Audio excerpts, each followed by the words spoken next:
We're good. All right, we're going to bring this meeting back to order. Okay, welcome to the Queen Anne's County Commissioners meeting. This is a public meeting that is being aired live on our local cable television station, QACTV 7. These media broadcasts provide county citizens an opportunity to watch and review our scheduled public meetings. In addition to our live audience this evening, we are providing remote options for citizens to watch and participate in county commissioner meetings. Citizens may watch our meeting live on our website at qac.org/live or on our television channel, Breezeline Channel 7 and High Definition Channel 507. Citizens may also participate by joining the live Zoom meeting by going to qac.org/public comment. Citizens may also email comments to publiccomment@qac.org. Comments received will be read during the press and public comment period on our agenda this evening. We acknowledge your participation, and by attending, you acknowledge that this session is both recorded and aired. Press and public comment will be taken and is limited to 3 minutes per person. If you care to speak, please sign the information table sheet in the lobby. Comments longer than 3 minutes can be submitted in writing for the Commissioner's review as well. We will now stand and be led in the Pledge of Allegiance by Commission President Jim Moran. I pledge allegiance to the flag of the United States of America and to the republic for which it stands, one nation, under God, indivisible, with liberty and justice for all. If we can remain standing for a moment of silence for Mark Plemons and Greg Leonard, who are no longer here with us, and hope the holiday seasons bring fond memories to their families and closure.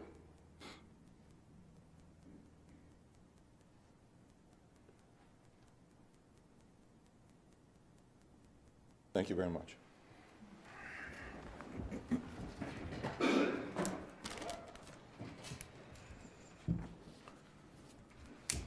Okay, Commissioners, that brings us to the approval of this evening's agenda. Our agenda for today's meeting, December 13th, along with the regular and closed session minutes from your November 15th meeting, along with the Sanitary Commission minutes from the November 15th, have all been circulated for review. Are there any additions and/or corrections? I'd like to make a motion to add one desk item to the agenda. Second. All those in favor? Aye. Aye. So moved. Make a motion to accept the agenda as amended and the meeting minutes as submitted. Second. Any discussion? Seeing none, all those in favor? Aye. Opposed? A little rusty over there? Yeah. All right, thank you, Commissioners. Okay, we just held a closed session under the General Provisions Article, Section 3305B1, to discuss boards and commissions, and I believe we do have a number of them that we've Before we get started, I'd just like to welcome everybody, and I'd like to welcome Patrick McLaughlin, the new County Commissioner for District 2, seating to my right, and he just went through our first closed session, so he's familiar with all this, and want to say welcome once again, and look forward to working with you for the next 4 years. All right, well, with that being said, the first motion is I move to appoint Phil Dumanel as Vice President of the Board of County Commissioners, and also to move to appoint Patrick Thompson, Esquire, as County Attorney for the term of January 1, 2023 to December 31, 2023. Second. We have a motion and a second. Any discussion? Seeing none, all those in favor signify by saying aye. Aye. Aye. Opposed? So moved. 4-0. One absent. All righty. Next item was getting tabled. Next item is the Economic Development Commission.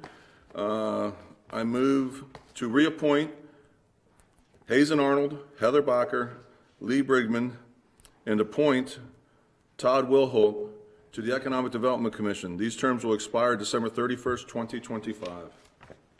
Second. I have a motion and a second. Any discussion? Seeing none, all those in favor signify by saying aye. Aye. Opposed? 4-0. All right. The next one is Kent Narrows Development Foundation. I move to reappoint Jody Schultz, Jeffrey Smith, Michael Foster, and appoint William Ortell and Jay Boulay to the Kent Narrows Development Foundation. These terms will expire on December 31st, 2025. Second. We have a motion and a second. Any discussion on those items? Seeing none, all those in favor signify by saying aye. Aye. Opposed? 4-0. The next one is the Personnel Board. I move to reappoint Mark Anderson and Dora Hanna to the Personnel Board. The terms will expire December 31st, 2026. Second. We have a motion and a second. Any discussion on them? Seeing none, all those in favor signify by saying aye. Aye. 4-0. Okay, can we check the Commission on Aging appointments, commissioners? So what you're saying is I missed one. That's what he's politely saying. I like how He he is put it. rusty. He did, and he is right. He is a little He's always rusty. right. He should be on the Commission of Aging. And I think Yes. we missed this last month too. It's Annie's fault, so don't worry about Almost it. Okay. I move to appoint Janet P. Melson and Mary Jo Volpicelli to the Commission on Aging. These terms will expire 12/31/2026. Second. We have a motion and a second. Any discussion? Hang in there. Seeing none, all those in favor signify by saying aye. Aye. Aye.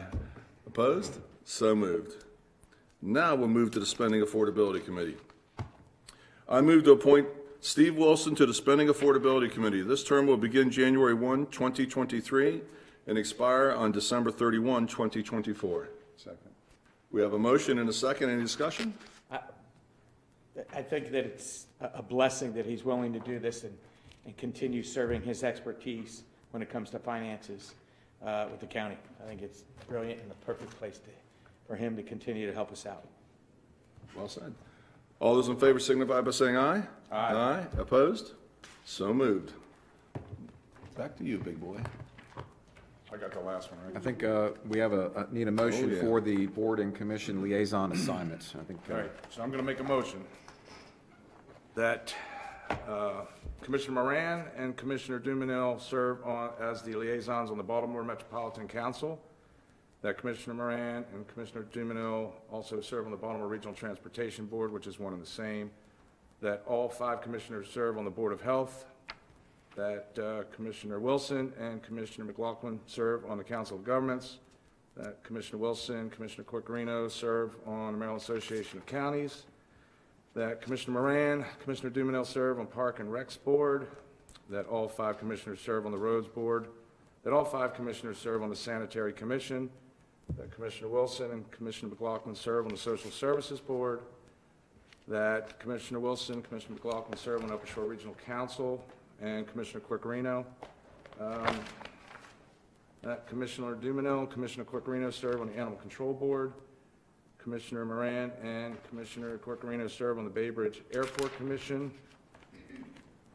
Commissioner Moran serves on the Bay Bridge Reconstruction Advisory Board, Board of Education Liaison, Commissioner Moran and Commissioner Dumanel as President and Vice President, Broadband Advisory Council, Commissioner Wilson and Commissioner McLaughlin, Commissioner Moran and Commissioner Corcorino on the Commission on Aging, Commissioner Dumanel, Commissioner Corcorino on Council for Children and Youth, Commissioner Wilson, Commissioner Corcorino on Economic Development Commission, Commissioner Moran, Commissioner Dumanel as President and Vice President on Employee Morale Committee, Commissioner Moran, Commissioner Corcorino on DSAC, Commissioner Wilson, Commissioner McLaughlin on Fire EMS Commission, Commissioner McLaughlin, Commissioner Corcorino on the Housing Authority, Commissioner McLaughlin, Commissioner Dumanel on the Kent Narrows Development Foundation, Commissioner McLaughlin, Commissioner Corcorino on the Liquor Board, Commissioner Wilson, Commissioner McLaughlin, Commissioner Corcorino on National Association of Counties, Commissioner Moran,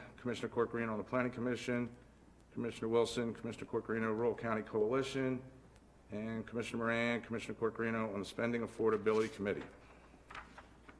Second. We have a motion and a second. Did you want to read that back? You want to read that back? Any discussion on that? I will say that we're going to, it's for a year, so it's, this time next year we'll be doing the same thing all over again. But other than that, any other discussion? Seeing none, all those in favor signify by saying aye. Aye. Opposed? So moved. 4-0. all right, thank you, Commissioners. Just consent. That's right. Okay, that brings us to our first press and public comment period. So we have a few, so Thank you for taking the time to express your views to the county commissioners. Comments are limited to 3 minutes per person. Comments longer than 3 minutes can be submitted in writing. This commission respects your desire and right to convey your message freely. When you come forward, please speak clearly at the standing microphone, state your name, your address, and your topic of interest, and in keeping with the dignity of our office, we ask that all views be expressed in a respectful and civil manner. Linda Friday.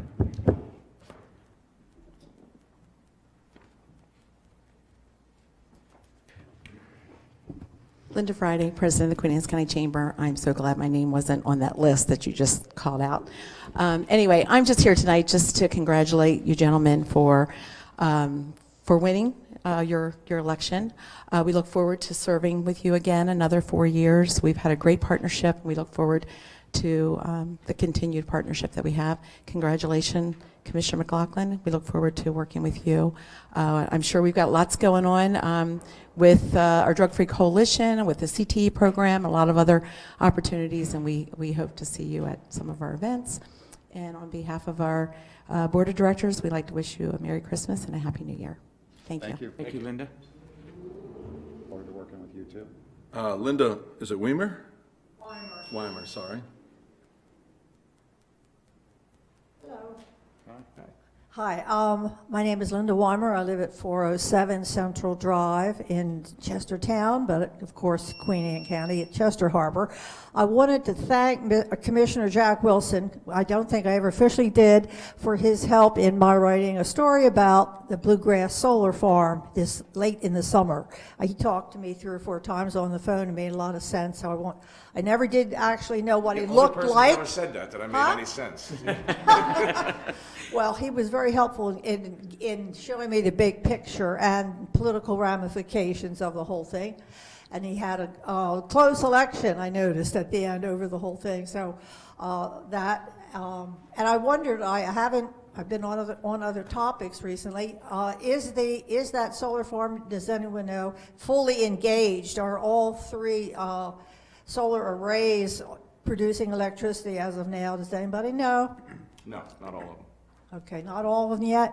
Okay, thank you. And happy holidays. Thank you, Linda. That's all we had to sign up. Would anybody else like to speak?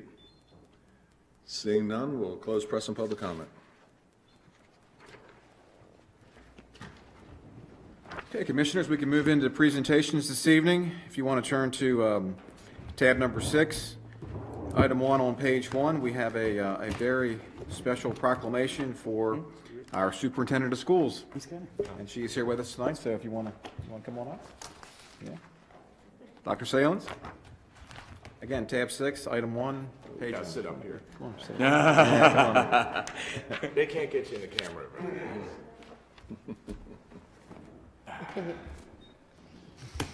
Well, who wants to go first? Proclamation, or shall we have you tell us and tell the public why we actually called you up here? Okay, I can share that. So Okay. at a conference in the state of Maryland in November, I was got the honor of the Superintendent of the Year for the state of Maryland, and we'll go on to the national competition in February. So I'm very proud to.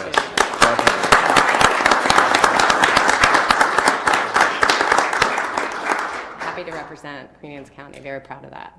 We are very proud of you, believe me. I mean, that's 10 years I've never had the opportunity to do something like this, so this is very gratifying, and we want to thank you for what you know, in your short span of time, what you've done and what you continue to do, and just opening up another Judy Center, so that's a great thing. Yeah. So I have a proclamation here, Proclamation 22-67, whereas Dr. Patricia Salins received her bachelor's and master's degrees from Salisbury University and her doctorate in leadership and innovation from Wilmington University, and whereas Dr. Salins is an Eastern Shore of Maryland native and began her career as a social studies teacher in Dorchester County.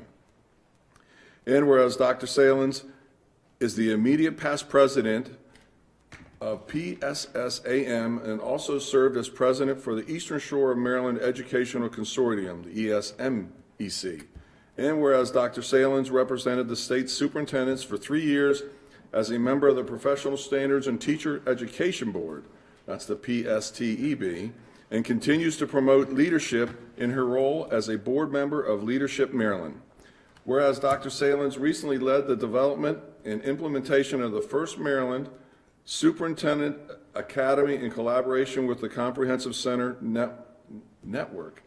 And whereas Dr. Patricia Salen's leadership and love for education has exemplified over the past 30 years, and Queen Anne's County Public Schools are very fortunate to have such a passionate and hardworking leader.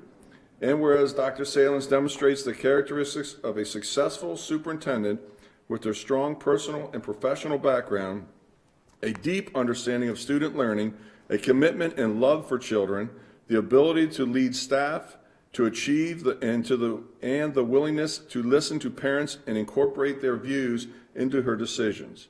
And whereas Queen Anne's County is fortunate to have a leader for our public school system with such a professionalism, passion, and dedication for making a difference for both students and staff at Queen Anne's County Schools, and now therefore we, the County Commissioners of Queen Anne's County, wish to congratulate Dr. Salins for being named 2023 Maryland Superintendent of the Year. Congratulations.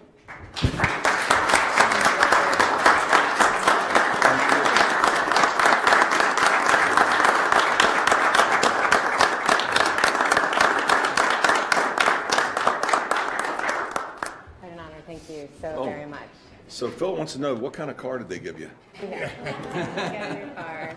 Oh, car. Only teacher of the year? That's all I That's got. only teacher. of the Wow. Wow. We do though, we do get a superintendent ring, and if you win, you get a superintendent jacket, so that's kind of cool, like a So red did anybody coat, ever like a do red coat. any research to see if Queen Anne's County's ever had a superintendent one before? We have had one other, and that was Bernie Sadusky. Ah, Bernie, of course. That's right. Sure.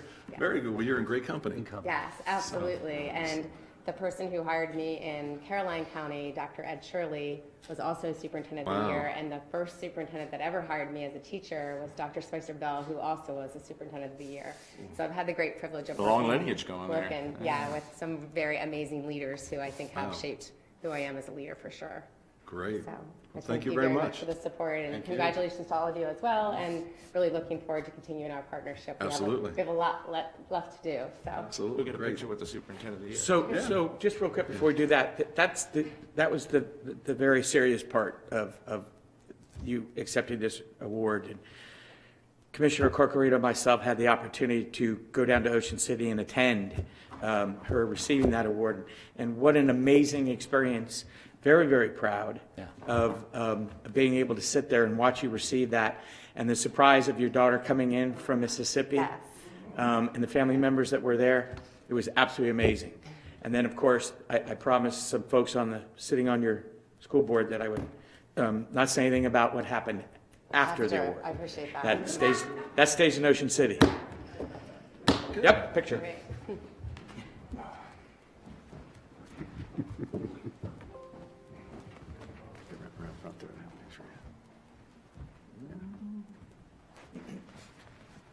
How you doing? Good trip? Yeah.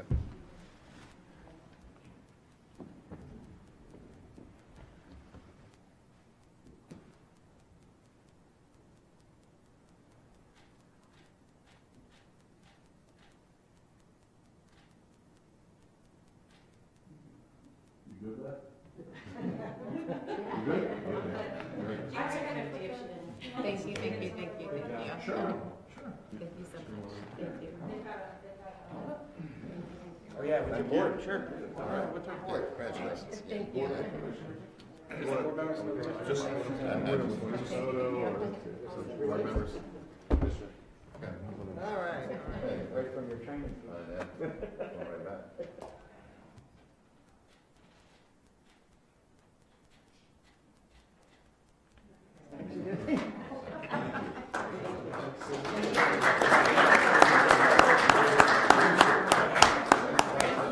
One thing I'd like to say, Commissioners, Dr. Salem is an excellent team together.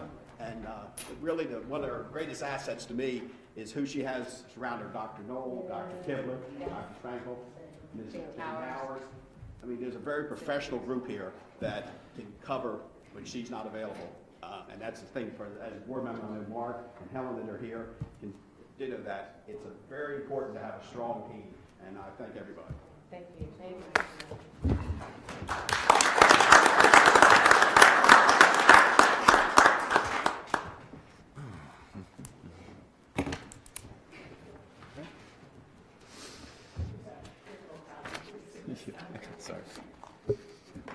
This might be, is Robbie Gill next? All right, continue with presentations, Commissioner. Commissioners, we have Mr. Robbie Gill, the Executive Director of the YMCA of the Chesapeake, and he has a presentation for us this evening on the new YMCA and Senior Center here in Queen Anne's County.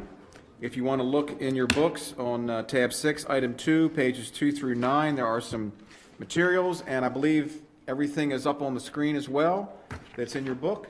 Some nice photographs here of the construction in progress. So, Commissioners, great to see you again. Congratulations, Commissioner McLaughlin. Nice to meet you. As you guys remember, it was summer of 2021 when it was super hot. We had our groundbreaking and decided to just do site work at the time because everyone thought, oh, things will get better. Yeah, no, they didn't. So we decided to go ahead and move forward and break ground on the facility. One positive to waiting a little longer is we were also able to see the impact of the Y in Chestertown. That Y opened in January. There's 5,000 people in Chestertown, about 19 in Kent County. That Y today has about 6,000 members, 25% of those on assistance, and it has a huge double gym with 6 indoor pickleball courts and a walking track. And when we really saw the impact of that, we had scaled a smaller gymnasium here, and then thinking about the senior center, active aging center, whatever we end up, Kathy decides to name that, we wanted to make sure we had amenities and services at a level that could really make an impact, because we really see this facility serving upwards of 10,000 folks. And so we went ahead and decided to scale the gym up to a double gym, which added, go figure, about $3 million to the project. But we've been working at this for 16 plus years, so why not do it right if you're going to do it right? So I wanted to at least share some current photos. And if it's okay, can I walk over here? Robbie, you can do whatever you want. got a microphone here for you, Robbie. Okay. There you go. I'll bring this over for you. See. Sure.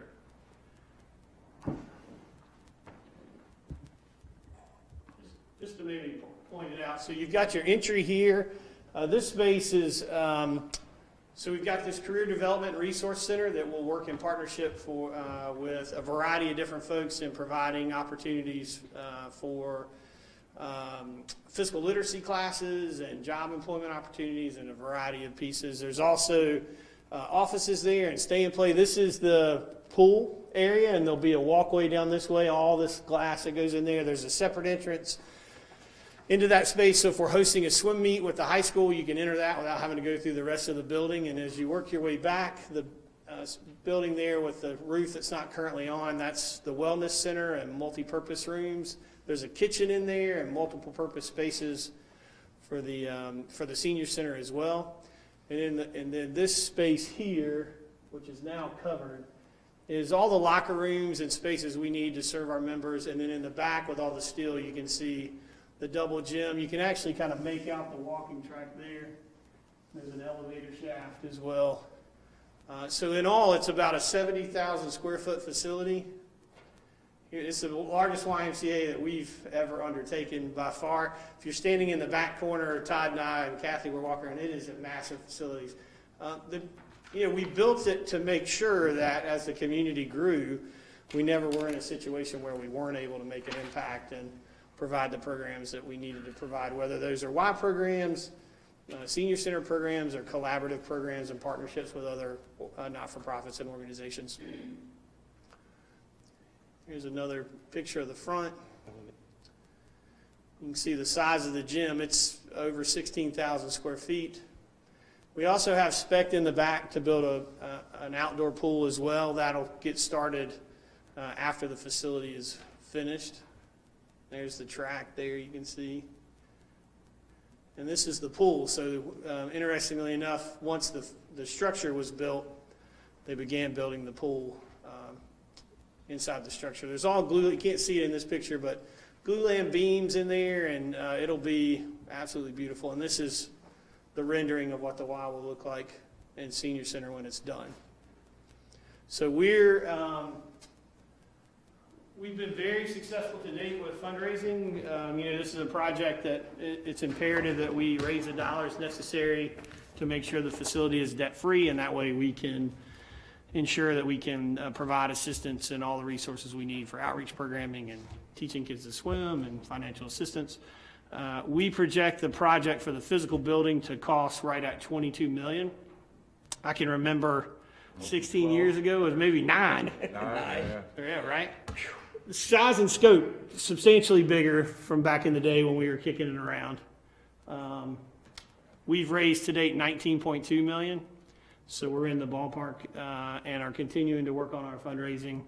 Fortunately, the Radcliffe Foundation, knowing the additional costs with inflation, increased their gift from $5 to $8 million, and then we have another anonymous foundation that increased their gift from $2.5 to $5 million, which was tremendously helpful. So to see so many people supporting this effort to make it possible is incredible, and we're really just excited to partner with you guys and your staff. We actually have a planning meeting tomorrow to really start hammering out what this let's call it active aging facility is going to really look like. We're all kind of struggling with the word senior center because we want to make sure that as people age that this is a facility that they can engage in a variety of programs and services that strengthen the quality of life as you get older, connect you to other people and resources to where, growing older in Queen Anne's County, you've got all the resources you would ever need to stay connected to folks. I often say no one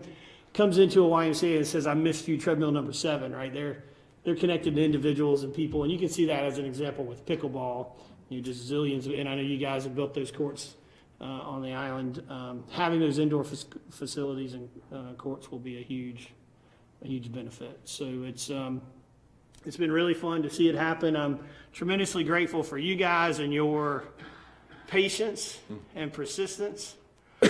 Todd and his leadership is just wonderful, and I'm really excited to work with Kathy and her team, not only to provide enhanced programs and services here in Centerville, but across the county as we work to make sure we can make a big impact. So tell us a little about, Robbie, about memberships. And I mean, this facility has it all. Is there well, obviously there's family memberships, but are there memberships that you can say, well, I'm not ever going to do pickleball? So, I mean, is the membership opportunities and packages you're putting together encompass all of it or just pieces? Sure. How's that so gonna it's number one, for the Y piece, it's an income-based model. And so we don't turn anyone away due to any financial limitations. So there would never be a financial barrier that would preclude anyone from participating. When you're a member of the Y, you have access to all those programs and services. So there isn't a membership that says, well, I'm only going to use the pool on Tuesdays. And in doing so, that gives you opportunities to also be engaged and involved in other programs in other Ys. So you'll see, even right now, we have about 120 Queen Anne's County members that travel to Kent County regular, Todd being one, to swim and participate in pickleball and other. And so what you'll find is you'll have kind of cross-pollination and connection.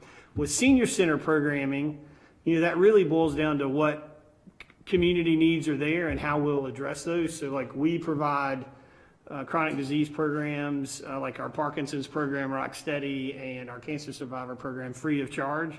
And so we'll work with Kathy and her team to figure out how we can support programming. And so you may, as an example, have a water aerobics class as a part of the senior center several days a week, and the Y is providing the instruction for that because we've got the folks to do it. And that may be a free program or a small fee, this or that. So what you're going to find, kind of like we have in St. Michael's, is you'll have people flowing into the YMCA that are Y members and they're participating in programming. And then you'll have people flowing into the Y that are senior center participants.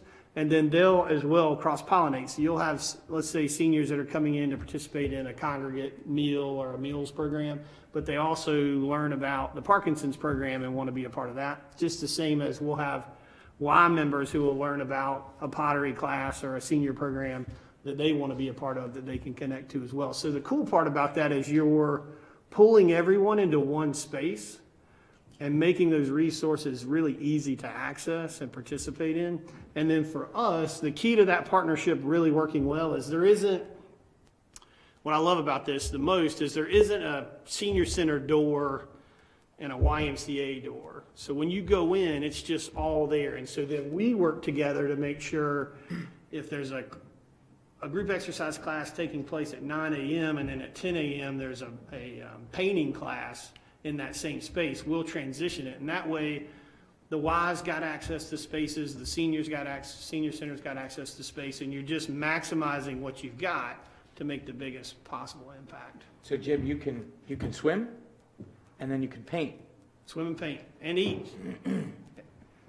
So beyond all that, Robin, Yes, sir. the thing everybody wants to But you know got to is get out of your speed. when you cutting before that you go ribbon. paint, Jim. We don't, Yes, sir. We don't need that. So we're shooting for October 1st. October 1st is our goal.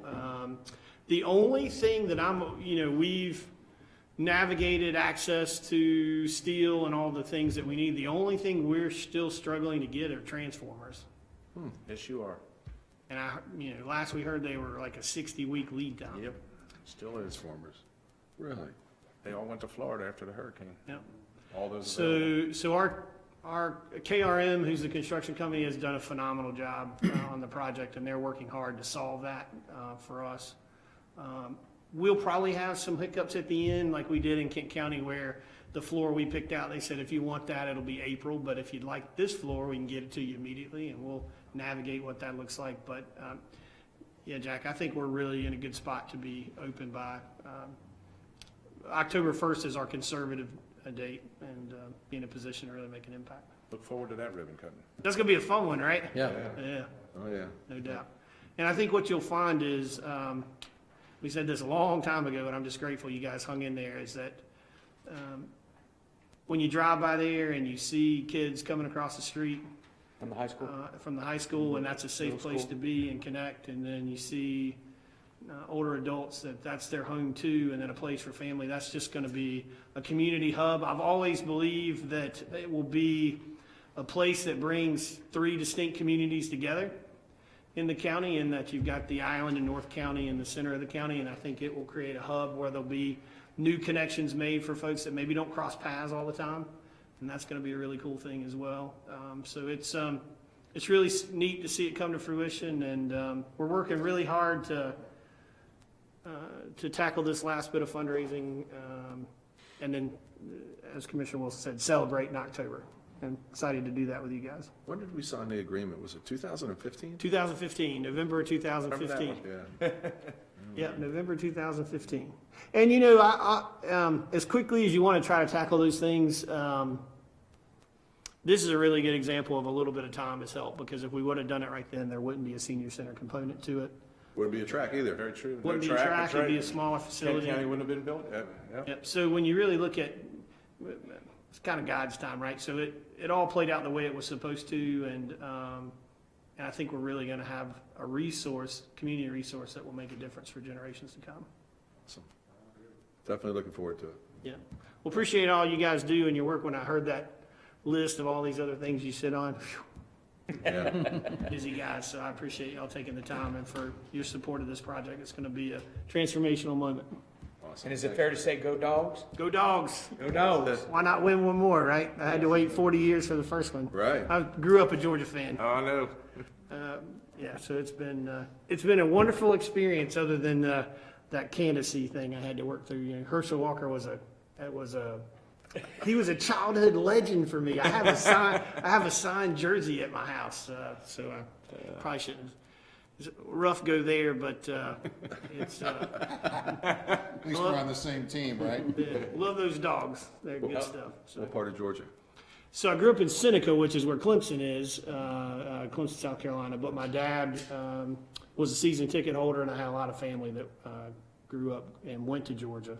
So we spent our Saturdays in Athens, and I saw a ton of Herschel's games, and when I was a little kid. And when you're little, your memory's a bit skewed. But in my mind, anytime they handed him the ball, we all stood up because it was a touchdown. I mean, like he just scored. And so always have gone back there a few times a year. I've stopped going to games because I realized I was a jinx. My dad and I had always said we'd go to the national championship game if they ever made it back, and we were there in 2017 when Bama threw that touchdown pass in overtime. And then a few years later, I went and saw them play South Carolina, and they got beat when they were number 3 at home, and I Yeah, stay haven't been home. back since. So, Stay home. so My just da- watch from afar now. So my daughter attends Georgia Southern. Oh, So great they all school. went crazy Great last school. year Yeah. when Georgia won. And all 3 of my nephews graduated from Athens, so Very we're cool. big dog fans. Awesome. And It's that's a- DAWGS That's right. dogs. Yeah. I had a bulldog named Munson that was part of the lineage back in, he was the great grandson of August 6. So it gets in your blood. It's a little different down there. Yeah, yep. So thank you for saying that. Yeah. It was great seeing you guys. Thanks for everything you do. Have a great Thanks. Christmas. Yep. Thank you.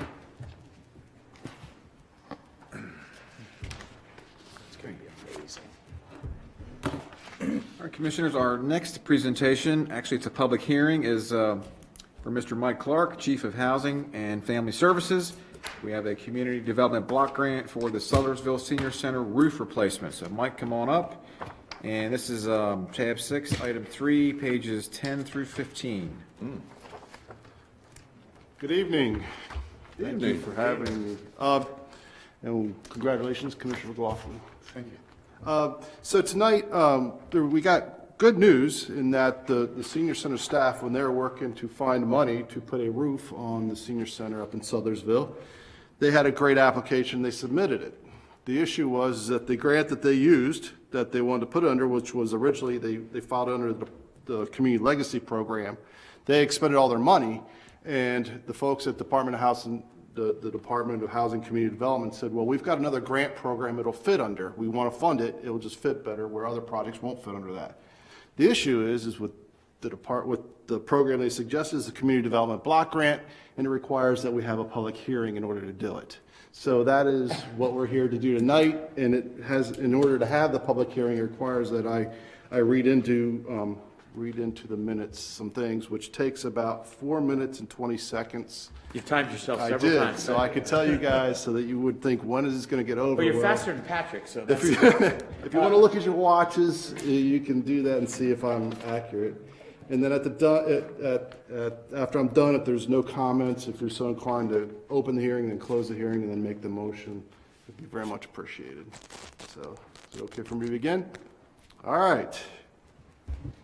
The purpose of this public hearing is to obtain the views of citizens on community, economic development, and housing needs to be considered for submission of an application for a Community Development Block Grant, CDBG, awarded through Maryland Department of Housing and Community Development Special Programs.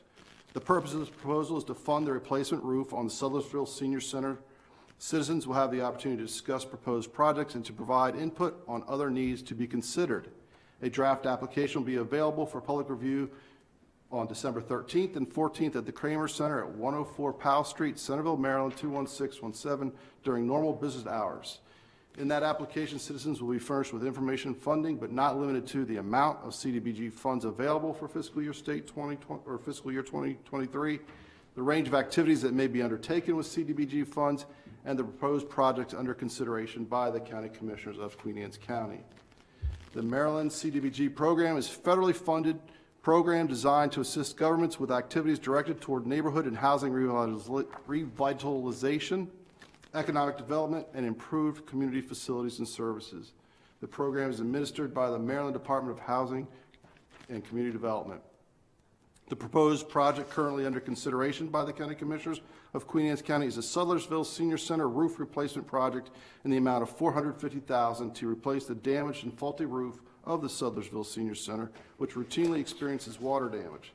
The roof replacement project will ensure senior center programs can continue to operate as scheduled and will allow senior center members to continue to take advantage of the many daily and specialized offerings at the senior center in a safe and maintained facility.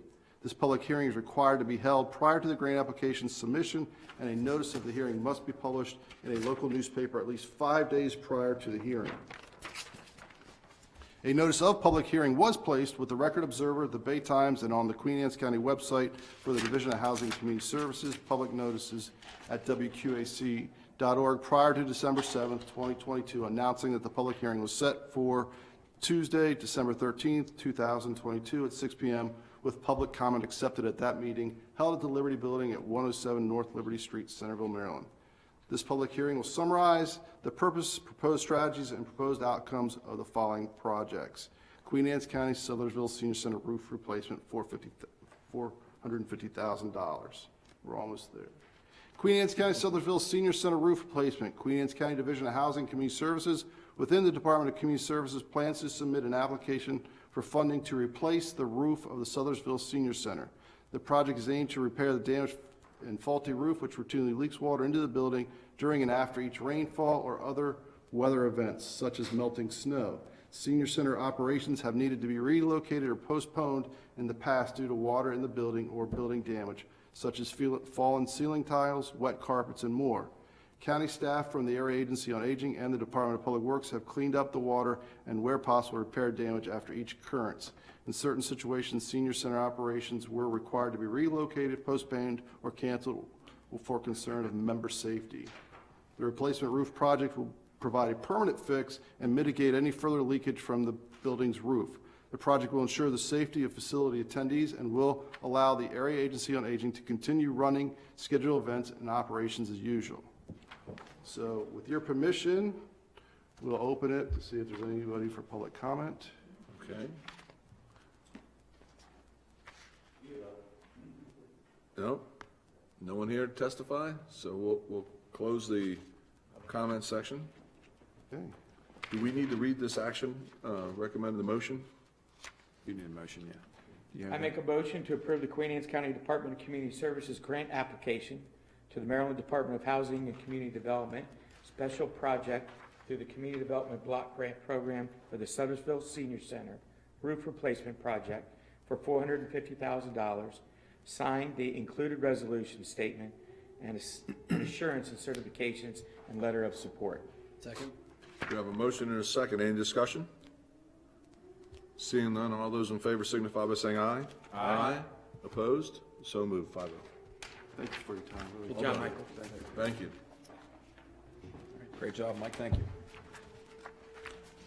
Okay, Commissioners, that is all of the presentations we had this evening scheduled, so we can move into new business. If you want to turn to tab number 3.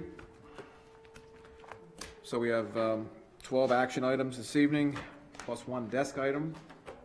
So tab 3, item 1, page 1, we have proclamation number 22-71, character counts. Filler of the month, caring. Whereas Queen Anne's County is declared a Characters Counts community, and caring is the pillar of the month for December of 2022, and whereas the Judy Center Early Learning Hubs were founded in 2000 by order of the Maryland State Legislature with the express purpose of supporting families of young children residing in Title I school communities in all Maryland counties. And whereas the Judy Center Early Learning Hubs mission is to assist caregivers of all young children, prenatal to 5 years old, for success in school and in life, which includes learning how to care for self and for others. And whereas the Judy Center Early Learning Hub focuses on social and emotional foundations of early learning, incorporating the elements of concept of caring during parent and child education opportunities. And whereas the Judy Center Early Learning Hubs utilize playground and home visiting opportunities to exemplify examples of caring of qualities. Whereas through the caring work of the Judy Center Early Learning Hub staff, caregivers of young children begin to thrive in their lives, and then in turn work to care for self and others. And whereas generous and consistent financial guidance and support from Queen Anne's County Public Schools System and the Maryland State Department of Education enables the combined Judy Center Early Learning Hub staff in Queen Anne's County to coordinate the care of all families enrolled in their respective programs, leading to the caring population of families of young children. And now, therefore, the Queen Anne's County Commissioners do hereby designate the Characters Counts Pillar of the Month for December to be caring.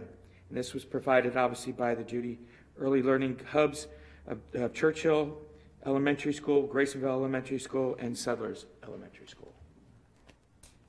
Very good. Good Thank you. stuff. Thank you, Commissioner Dumino. Okay, item 2 on page 2. We have a memo here. We need to reach consensus. We will need a quorum of our sitting Board of County Commissioners to attend the Chesapeake College budget meeting This is when all 5 counties have a quorum of their boards of commissioners, which would include Dorchester, Caroline, Kent, Talbot, and Queen Anne's counties. So we have 2 dates there, so I need at least 3 of you fine gentlemen to please let me know which dates, or all of you, let me know. I'm good with both dates. Me too. Chris is good with both dates. Either one. Bill and Jack? Yep. All right. Patrick, you good with those dates? April Yep. 5th, April 19th. So you're good for all All right, concerned. we will get that to the college and get that on the budget schedule. Thank you. Our next item is item 3 on pages 3 through 33. This is the Community Partnerships Agreement for fiscal '23. This is between us and the state of Maryland, Queen Anne's County, with the Children's Cabinet on behalf of the state and the Community Partnerships for Children and our local management board. This is our annual agreement to develop our integrated children and family service delivery system, which is the function of our LMB. This includes performance measures and the annual budget for those programs. I move that President Moran sign the attached fiscal year 2023 Community Partnership Agreement. Second. We have a motion and a second. Any discussion? Seeing none, all those in favor signify by saying aye. Aye. Opposed? So moved. 5-0. Okay, thank you, Commissioners. Item number 4 on pages 34 through 49. This is an EDIF Commission, Economic Development Incentive Fund Commission, recommendation to approve a $50,000 conditional loan to Chesapeake Chef Service to outfit a commercial kitchen at 225 Sadler Road in Graysonville. They will use the funds to purchase equipment for that facility. They are in the process of redeveloping that property for expanding its catering operations, and they do plan on investing over $1 million. They will be conditioned upon adding 2 new full-time positions and 1 new part-time position. I move to approve the disbursement of a conditional loan of the amount of $50,000 from the Economic Development Incentive Fund to Chesapeake Chef Services LLC for the purchase of equipment to be utilized at its new facility at 225 Sadler Road, Graysonville, Maryland. The disbursement of funds is contingent upon a signed agreement outlining the conditions of the agreement and performance of the project in accordance with the application submitted to the EDIF Commission. Second. We have a motion and a second. Any discussion? We can have a. Tell us a little bit about it.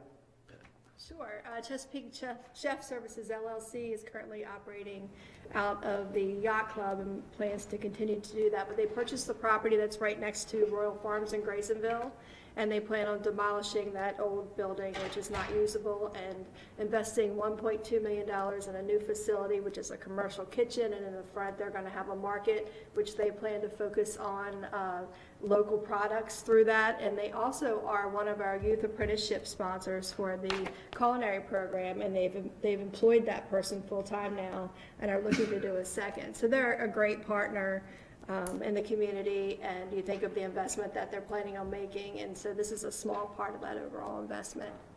Will we have a security interest on the equipment that's being purchased? Yes, security interest and guarantees, and meetings with SCORE and/or some sort of, we have an agreement with SCORE to have ongoing reviews of their financials and meeting with them.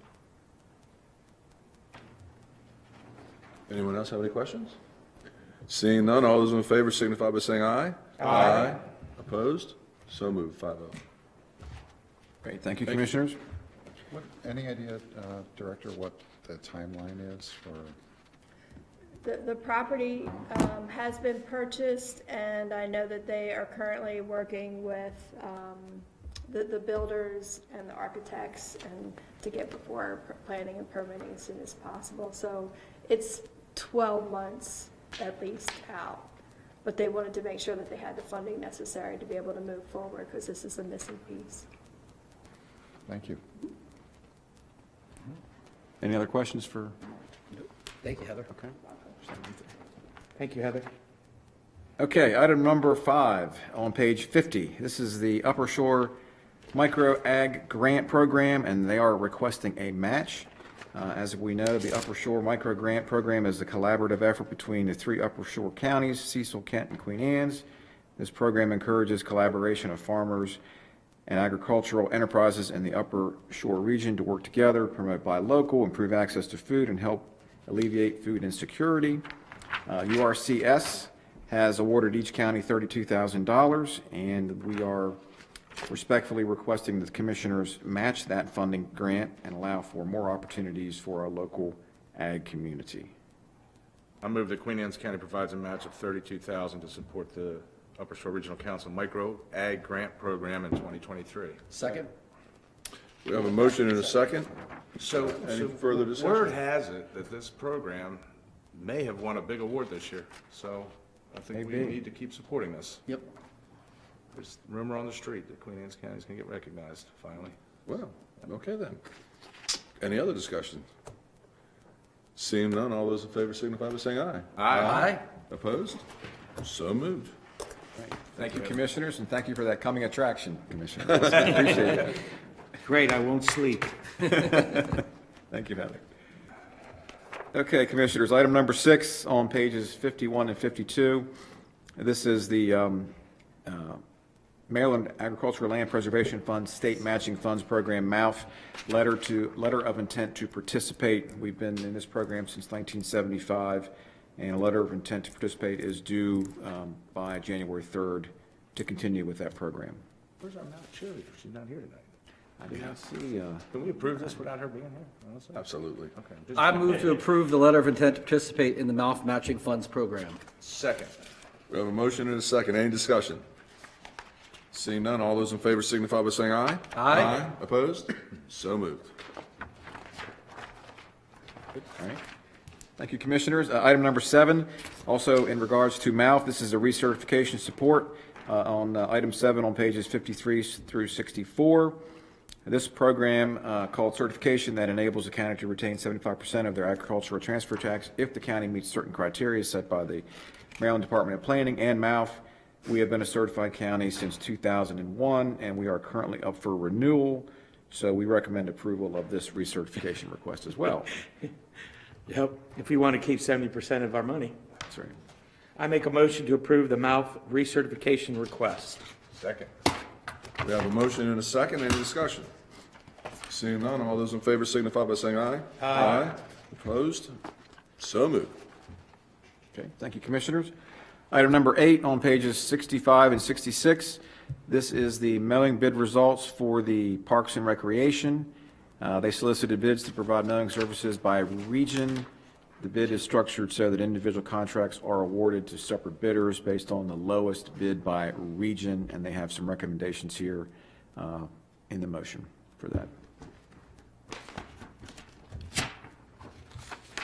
I move to authorize the Department of Parks and Recreation to award the mowing contract for each region as follows.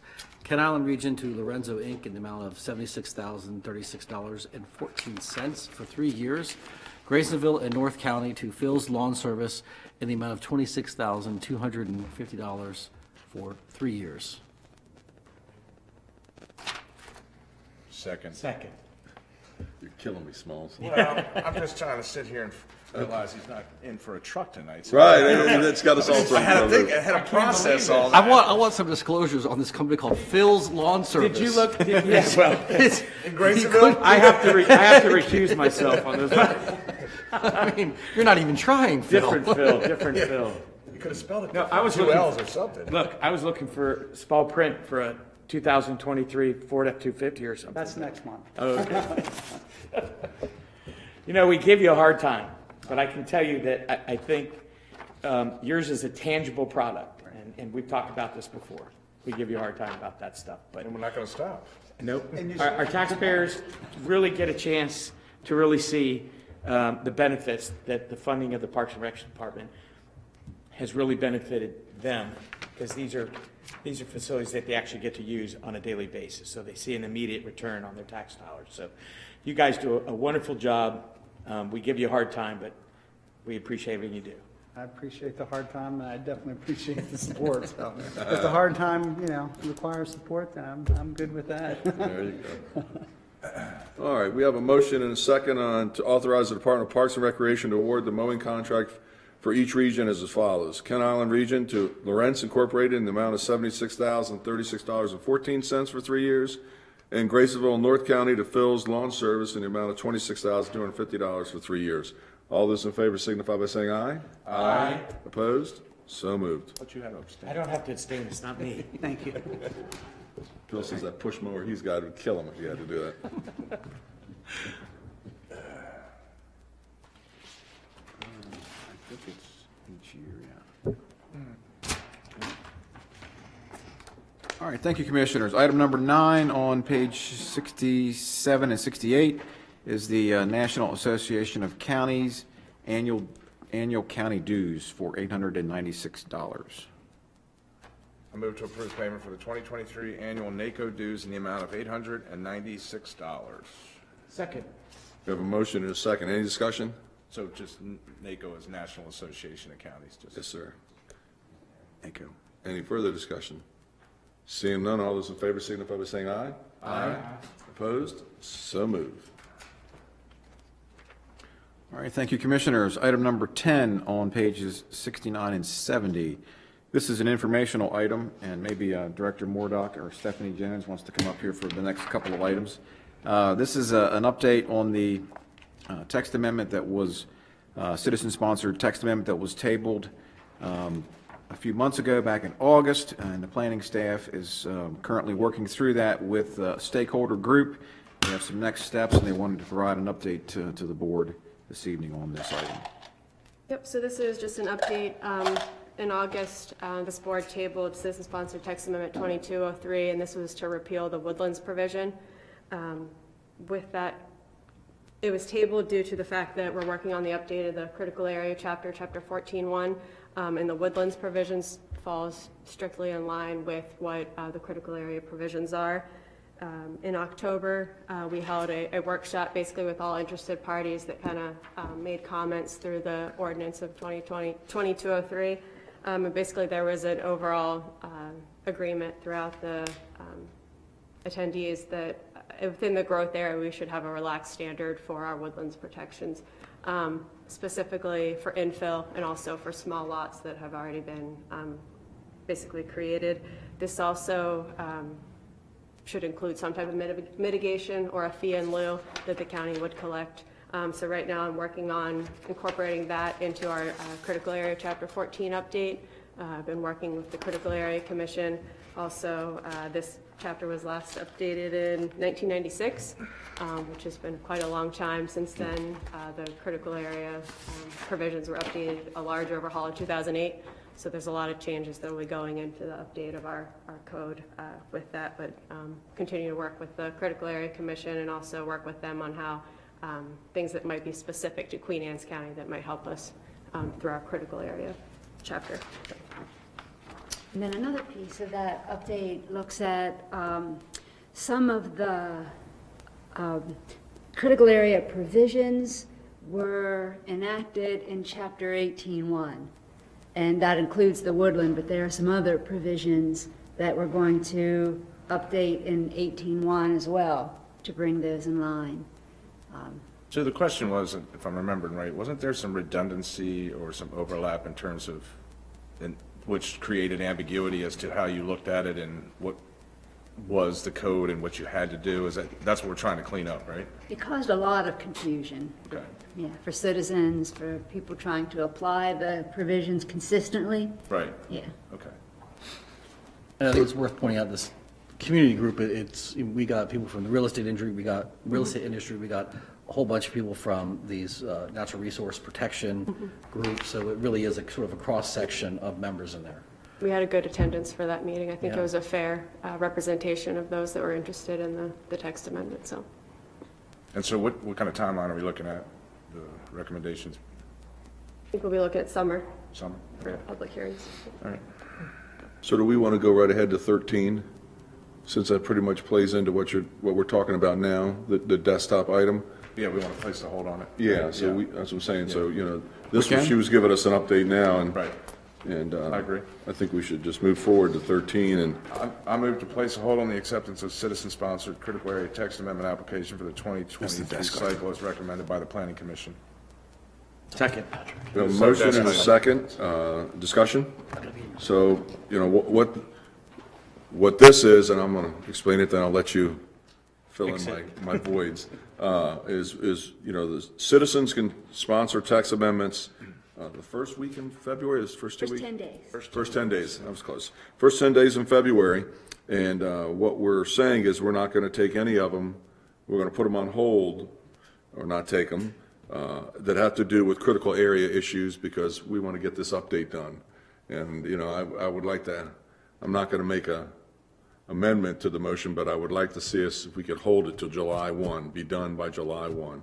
Because I know how things, you know, we all get sidetracked, I understand that, but I think this is kind of important. As you said, 2008 is the last one, is that what it was? 96 was the last time the county code was updated. 96 or 86? 96. Jesus. So, you know, it'd be nice to get this updated, and then, because some of the updates will basically stop some of the people coming in that have text amendments, correct, on critical area issues, because you're going to address some of those, so hopefully that'll clear some of those up. But if we can get this done by, you know, end of June, beginning of July, that would be great, and one less thing in the way and moving the county forward. And can we get updates between now and then? I think updates that may, if they're able to come in and give us some updates, that may keep people on the sidelines because they realize that something they may want to bring up is already being addressed. Correct. So Okay. that might help. Yeah, great. That's a good idea. Anyone, what? Are you in comment, or are you? No. Have you voted yet? No. Okay. Yeah. So, There'll be press and public comment period at the end of the meeting. any further discussion? So seeing none, we're going to move to place a hold on, That's what I meant, discussion. I just wanted to clarify that this does not in any way impact citizens who would like to move forward with Chapter 18.1 requests for citizen-sponsored text amendments when that 10-day window. And again, to encourage, if anyone has an idea in mind, and we know we have someone in the audience this evening who has been talking to staff about a critical area project, we welcome all of that input while we're doing the update. okay, very good. So again, we're going to move to place a hold on the acceptance of citizen-sponsored critical area text amendment applications for the 2023 cycle as recommended by the Planning Commission. All those in favor signify by saying aye. Aye. Opposed? So moved, 5-0. Thank you. Now we can go back to Okay. 11. Thank you, Commissioners. Item number 11 on pages 61 through 162 is the Sorry. 2022, thanks to our friends in Planning and Zoning, the comprehensive rezoning request and growth area rezoning map amendments and ordinance 2213. So as we all know, as part of the comp plan update, property owners were provided opportunities to have their property reevaluated for a change to a different land use and zoning district. Planning Commission evaluated all of those.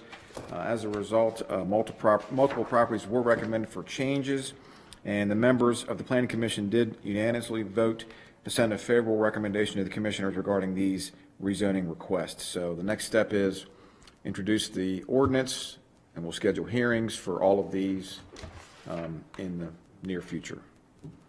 Introduce ordinance 22-13. Second. Well, there's Oh, more it's to just it. introduction. Wait, what? You got to keep. Oh, going. and schedule a public hearing regarding the comprehensive rezoning requests and growth area rezonings as outlined in the comprehensive rezoning summary table and found to be consistent with the 2022 comprehensive plan. You already have a second. No, you do? He said second. Oh, I'm sorry. Okay. So we have a motion and a second. Any discussion on this item? Seeing none, all those in favor signify by saying aye. Aye. Opposed? So moved. 5-0. All right, thank you, Commissioners. And our final action item this evening is item number 12 on pages 163 through 180. This is the growth allocation petition for Nashville Properties LLC. This is from the Planning Commission, their recommendation. This Nashville Properties is requesting growth allocation to reclassify 2.81 acres of LDA limited development area to intensely developed area. The applicant's proposing 156,000 square foot four-story self-storage facility with interior access and parking. The Planning Commission has reviewed and approved the affiliated concept plan. They provided some technical comments, and this past month, they held a public hearing and sent a favorable recommendation to this board, the County Commissioners, with recommended conditions. So the next step is to schedule a schedule and hold a public hearing and submit this to the Critical Area Commission. I move to schedule a public hearing regarding the growth allocation petition submitted by Nashville Properties LLC, known as Armored Storage Kent Island, requesting to reclassify 2.811 acres of limited development area to intensely developed area. Second? We have a motion and a second. Any discussion? So just for the public, so we're going to have a hearing for the public, and then it goes to Critical Area Commission. They have a hearing too, or do they do that? Is that a? Yes. Yes, they hold a hearing as All well. right. So there's 2 hearings. And then we have another hearing in front of this. That comes back after, depending So, on what the Critical yeah. Area does. Okay. It's a process. Yes, it is. You have the final Right. vote and final But, so, conditions that you I place. think the point Commissioner Quickering is getting to before this blows up into something that it's not, is there's a process, we're following the process like we Right. do with anybody, so. Okay. Any other discussion? Seeing none, all those in favor signify by saying aye. Aye. Opposed? Abstained? No, 5-0. Thank you very much. Thank you. Thank you. Thank you, ladies. Happy holidays. Happy All the holidays. rest are informational items? Yes. All right, Commissioners, that is all of the action items we had this evening. We can go to press and public comment. Do you have any more press and public comment? Thank you very much. Happy holidays. Joe Stevens, I was with Mr. Schultz earlier, or just a minute ago. I'm here now. I just want to speak to you because I represent an entity that was going to move forward with a text amendment for critical areas. And I certainly am looking forward to working with staff. Amy's indicated that to me. The entity is the hole-in-the-wall gang camps. You know, it's the camps for seriously ill children that acquired the entire Aspen Institute property that wasn't acquired by either the University of Maryland or under conservation easements. And they're looking at some modest expansions to serve the kids. And so we were going to come in for an amendment to make clear that institutional uses could expand without having to go through the massive growth allocation process, establish criteria. There's thousands of acres essentially protected down there. And so the only thing I'd ask of you is to please keep this on track, because they can't start to move forward and start with their plans and then provide the infrastructure and the improvements to provide for the kids until this moves forward. So they had me working on amendments to submit in February, and now we're going to step back and work with staff as they work through the whole program amendment. So we just request that you please keep a close eye on that and move it forward. Thank you. That's the home gang, is that the one, Paul Newman charity? Yes, it is. Yes, it is. I think it was, the Aspen Institute provided most of the property in form of donation, some consideration, and they acquired it back. We did the closing in April, and they've been moving forward. They are going to open with the current facilities without any, you know, they'll do interior improvements. Right. But they're, You need a medical facility too for some of the children that are going to be and that's there. what they're going to have. They're going to have they will eventually be constructing an infirmary. Staff, which they have almost a 1-to-1 ratio of staff. I know that they're going to reach out to the commissioners. You know, there was elections going on. No one knew exactly who they might be reaching out to, but they will be reaching out to you all to give you an update and a tour of the facilities in the near future. That's the one at the end of Carmichael? Yes. Yeah. Yes. Awesome. Okay, great. Thanks very much. Thank you. I'm not familiar with what you're alluding to, so if you have a couple of minutes after this. Absolutely, certainly, I'd be yeah. more than happy Great. to let you fill me in. Okay, great. Thank you. Very good. Nada? So we'll close press and public comments. We'll go right to the roundtable discussion, and we'll start with Jack, number 1. So, let's see, Patrick, welcome to the board. Look forward to working with you for the next 4 years. And I'd be remiss if I did not wish my wife a happy anniversary today. Get that out of the way. How romantic of you to come here for your anniversary. But it was last week. I should have led with that, shouldn't I? Instead of Patrick. Okay. Well, We won't tell you you're stopping at can you edit Dunkin' that, Donuts. Bruce? Take 2. You can edit Take that 2. right and reverse that for me? We did it live. Oh, okay, good. And then all else, I got Merry Christmas, Happy Holidays to everybody out there, and be safe. And Patrick, what's number 2? Anything you want to talk about? Anything you want to talk about, the weather, the trip, what you're doing? Anniversary, Yeah. Jack. Anything you want, if you got nothing you say, I got nothing to say. Tracy, Jack will be home shortly. Right. I'm just happy to be here. I feel very blessed that God's put me in this position, and I just look forward to working with you gents over the next 4 years. And Margie, I've heard wonderful things about you. So thank you. Not from Jim, now. But not from That's not nice. Phil? Santa? So a lot of you folks have already seen the Waterman's Crab Basket tree that they did again this year. I would be remiss if I didn't thank Jody Schultz and the Schultz family for allowing the Watermen to build those crab basket trees there. It's a great fundraising function that the Queen Anne's County Watermen's Association does each year. And I think it's if you haven't seen any of those baskets, go down and take a look. But I also had the opportunity to help out and construct those baskets this year. There was a lot of fun working with those watermen. Not only they know the bay, but they're pretty good with a saw and a hammer and drills. So, and all the folks that bought baskets to help with the fundraiser, thank you very much for that. And then welcome aboard, Patrick. I think you're going to be fun. Chris? Welcome aboard, Patrick. My condolences to Tracy on how many years is it that? Born in 15, less than 20. Merry Christmas to everybody. I apologize for being late. I was in Colorado this morning, and my plane took off very, very late. We're helping Santa fix his sleigh. I was helping fix the sleigh, so that was my my reason for being I late. can see an attorney fixing anything. Sorry. Merry Christmas, Off his everybody. list. Yes. Well, I wish everybody, we don't have another meeting this month, not until next January. So happy holidays, everybody. Merry Christmas. Stay safe. Enjoy the holidays. And just keep in mind, Queen Anne's County is a very special place to live. And I can't say it enough that I think we're blessed here. And I think that this group is going to keep it that way and keep us moving in that direction. So Merry Christmas, happy holidays, and we'll see you in January. Motion to adjourn. Second. Okay, yes. You didn't even have to ask for it. Don't even have to ask.